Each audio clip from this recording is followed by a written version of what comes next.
अब हम लोग देखते हैं ज्योग्राफी का मॉडल सेट। ठीक है, ज्योग्राफी का मॉडल सेट। ज्योग्राफी आप लोग का है प्रैक्टिकल वाला। ठीक है, तो इसमें पूरा नंबर आएगा 70 नंबर का ही। ठीक है, इसमें समय दिया जाएगा 3 घंटा ही, जिसमें ऑब्जेक्टिव आएगा मात्र 25। ठीक है, देखो यहाँ पे लिखा होगा कि ऑब्जेक्टिव जो क्वेश्चन होगा वो 25 होगा। ठीक है, बहुविकल्पी जो प्रश्न होंगे वो 25 होंगे। उसके बाद यहाँ जो कहा गया है कि 2 नंबर का जो होगा क्वेश्चन होगा वो 6 प्रश्न। ठीक है, 6 प्रश्न। ठीक है, उसके बाद जो 3 नंबर का होगा वो भी 6 होगा। ठीक है, उसके बाद जो बोला है 5 नंबर का जो होगा वो 4 होगा। ठीक है, इतना इतना बनाना है। तो हम लोग ऑब्जेक्टिव शुरू करते हैं ज्योग्राफी के लिए। पहला क्वेश्चन है, निम्नलिखित में से कौन सा भौगोलिक जानकारी का स्रोत नहीं है। तो भौगोलिक जानकारी का जो स्रोत नहीं है वो देखते हैं क्या नहीं हो सकता है।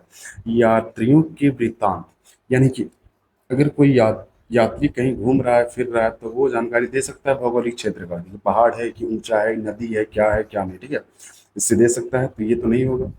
पुराने मानचित्र, इससे भी लोग दे सकता है। प्राचीन महाकाव्य, इससे भी दे सकता है, क्योंकि लोग पिछले जमाने में या फिर पीछे इतिहास में क्या क्या पढ़ते थे, लिखते थे।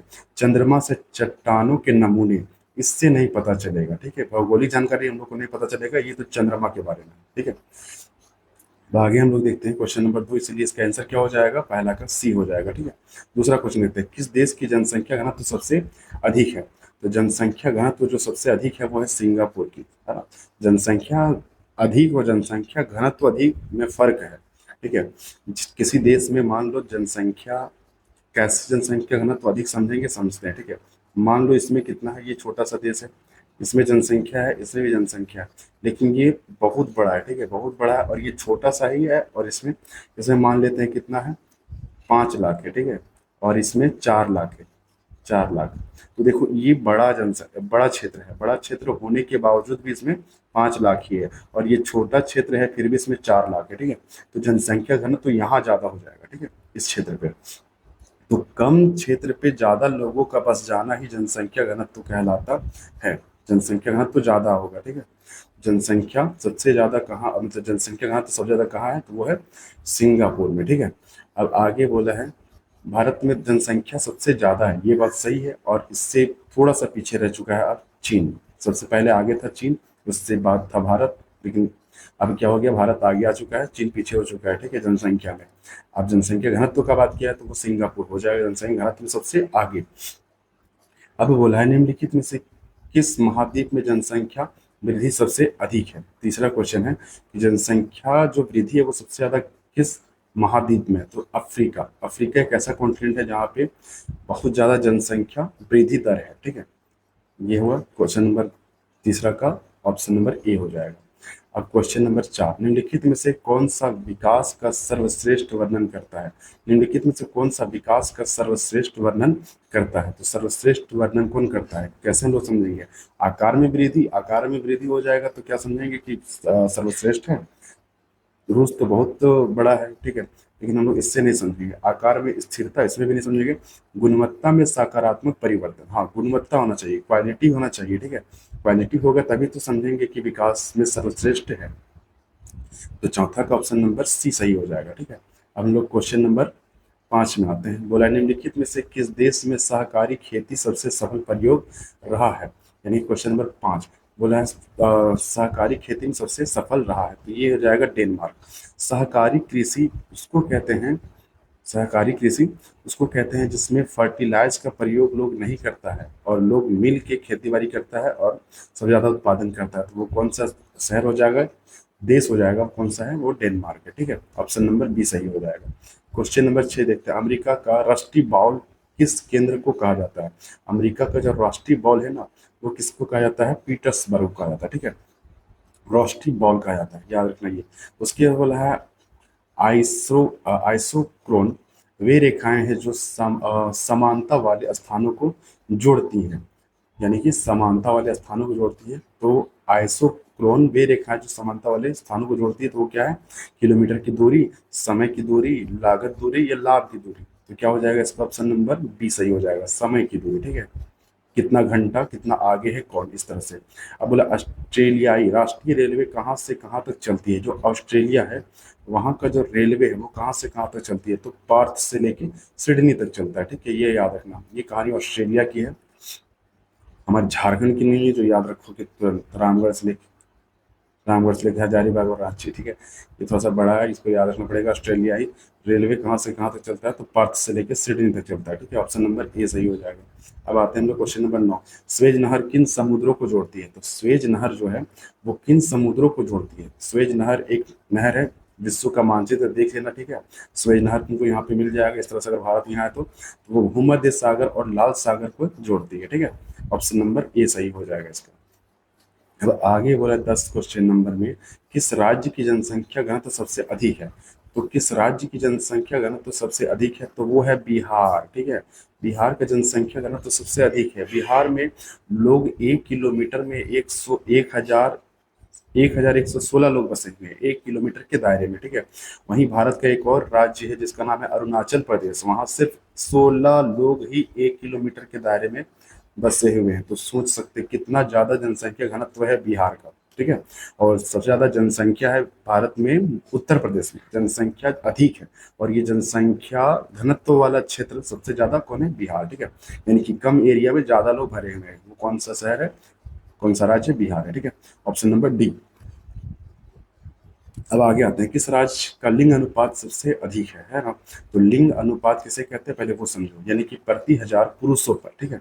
प्रति हजार प्रति हजार पुरुषों पर, यानी कि पुरुष पर 1,000 अगर पुरुष है तो उसके पीछे कितनी महिलाएं हैं, है ना। मान लो 700 है या फिर 900 है या फिर जो भी है, उसको क्या कहते हैं हम लोग, लिंग अनुपात कहते हैं। तो सबसे बेहतर लिंग अनुपात कहाँ है, केरल का, ठीक है।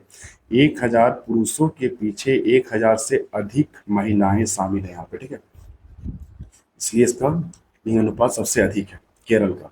केरल भारत का सबसे शिक्षित राज्यों में से एक है। 100% यहाँ का क्या है, एजुकेशनल एरिया है, ठीक है। अब आगे बोला है क्वेश्चन नंबर 12, एक महानगर की जनसंख्या कितनी होती है। तो एक महानगर जो होता है ना उसकी जनसंख्या 100 लाख, ठीक है।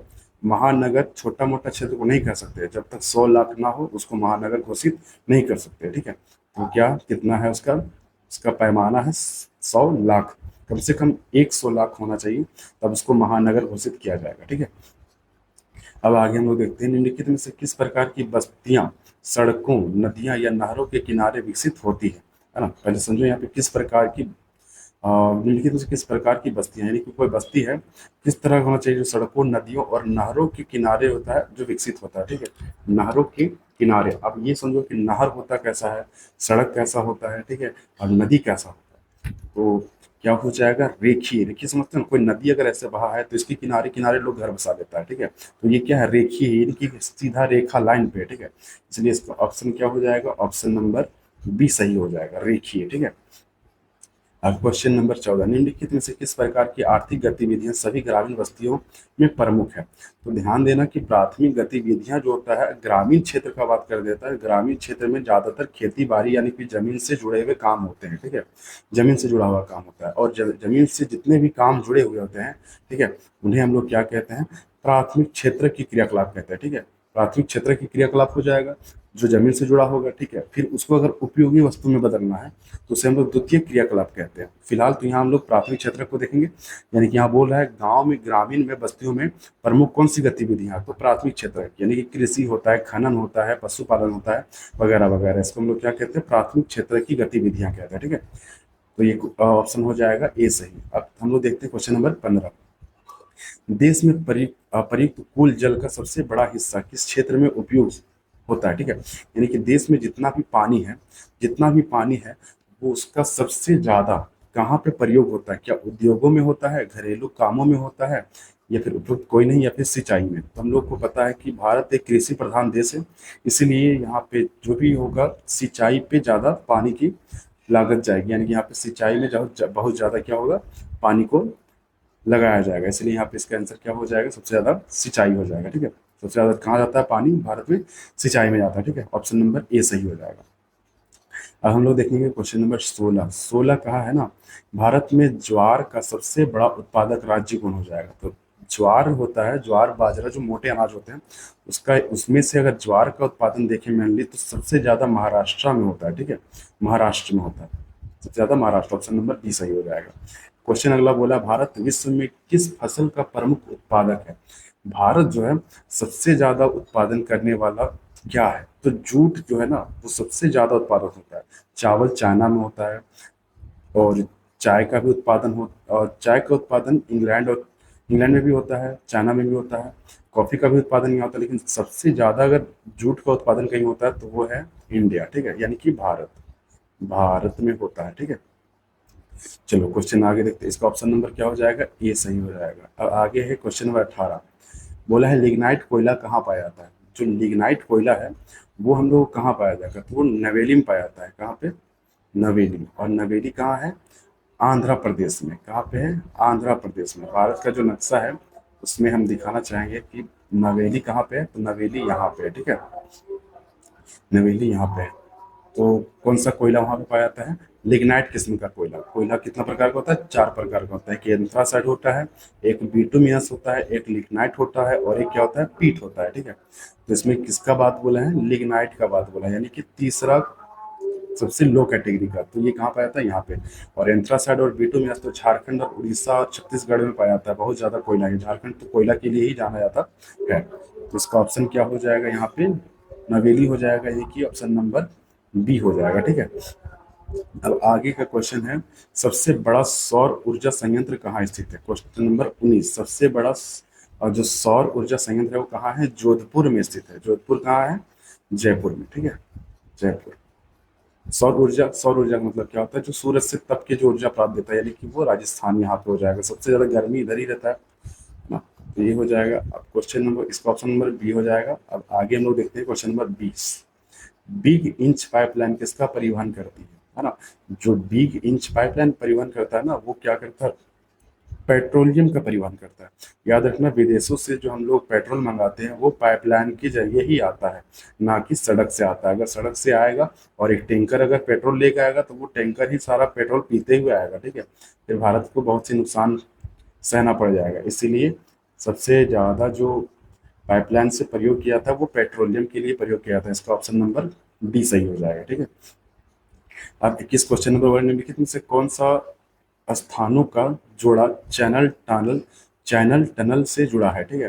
क्वेश्चन नंबर 21 बोल रहा है कौन सा ऐसा है जो चैनल टनल से जुड़ा है? तो पेरिस और लंदन, ठीक है, जो एक चैनल से जुड़ा हुआ है, ठीक है, याद रखना इसको। अब बोला है 22 में, भरमौर जनजातीय क्षेत्र किस राज्य में है? तो भरमौर जो जनजातीय क्षेत्र है वो हिमाचल प्रदेश में है, ठीक है। क्या नाम है इसका? भरमौर, ठीक है, भरमौर। भरमौर कहाँ पे है? हिमाचल प्रदेश में। ऑप्शन नंबर सी इसका हो जाएगा। अब हम लोग क्वेश्चन 23 देखते हैं।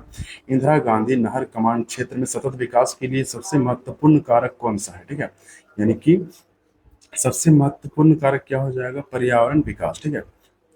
इंदिरा गांधी नहर कमांड क्षेत्र में सतत विकास के लिए सबसे महत्वपूर्ण कारक क्या है? पर्यावरण विकास। पर्यावरण विकास को ज्यादा ये इंपॉर्टेंट दिया गया यहाँ पे, ठीक है। अब क्वेश्चन नंबर 24 कह रहा है, अमेरिका में दास व्यापार कब समाप्त किया गया था? अमेरिका में जो था ना, दास व्यापार मतलब होता है नौकरों को बेचना, ठीक है। पहले जो नौकर बना के लाया जाता था जिसे दास कहा जाता था, ठीक है, तो दास को बिक्री खरीदा और बेचा जाता था, ठीक है। तो ये चीज को खत्म कब किया गया था? वो किया गया था 1808 ईस्वी को, ठीक है। ये ऑप्शन नंबर डी हो जाएगा। ऑप्शन याद रखना, ऑप्शन नंबर डी, डेट इसका ईस्वी 1808। अब आगे का क्वेश्चन है, ओपेक में कितने देश है? ओपेक, ठीक है, OPEC, ठीक है। ये एक क्या संस्था है जिसमें बहुत सारे देश क्या होते हैं? जुड़े होते हैं संस्थाओं से, ठीक है। तो इसमें कितने देश शामिल है? वर्तमान में इसमें 12 देश शामिल है, ठीक है। वर्तमान में इसमें कितना देश शामिल है? 12 देश शामिल है। बस समझ में आ रहा? तो ये हो गया 25 का 25 क्वेश्चन। ऑप्शन नंबर यहाँ पे सी हो जाएगा। अब अगर आपको चाहिए